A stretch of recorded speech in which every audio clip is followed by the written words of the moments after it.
আমরা যদি জুলাইকে শুধু নিজেদের স্বার্থে ব্যর্থ করে দেই, আবারও আপনাকে ভাই বলি, আজকে বিএনপির অনেক ভাই মনে করে কি, যদি জুলাই ব্যর্থ হয় আর আওয়ামী লীগ কোনোভাবে কামব্যাক করে, তাহলে প্রথম মার খাবে হলো এই যে এনসিপির যারা আছে, তারপর জামাত। বিএনপিও তো মারটার খাবে না। আপনাকে শুধু একটা কথা বলি, সারা দেশে অবস্থা যদি এরকম খারাপ হয়, সারা দেশে আপনি কয়জন এনসিপি গুণে পাবেন? পাবেন না তো, মারলেন। এরপর আসবে কি জামাত। ভাই জামাত তো আন্ডারগ্রাউন্ডে পলিটিক্স করেই অভ্যস্ত, সে হইল রিমোট কন্ট্রোলের মতো।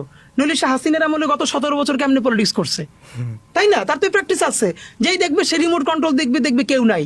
এবার বলেন এনসিপিও নাই, জামাতও নাই, আমার মতো ওসমান হাদি কয়জন? এত একবারই মাইরে দিবেন গেল।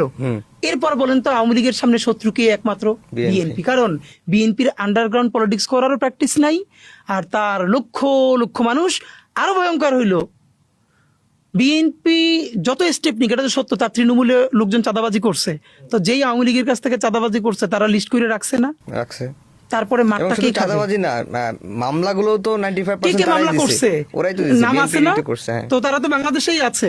এই জন্য আপনাদেরকে একটা কথা বলি, প্লিজ, ওই যে একটা বলে না যে বন্ধু তোমার লাল টুকটুকে স্বপ্নটাকে বেচো না, তা আমরা এভাবে বলি, যে যে নিজের রাজনীতি করেন, যা ইচ্ছা তাই করেন, কিন্তু প্লিজ লাল টুকটুকে জুলাইটারে বেচে দিয়েন না। এই জুলাই বেচে দিলে আপনারা আপাতত মনে করতেছেন 5 বছরের ক্ষমতা।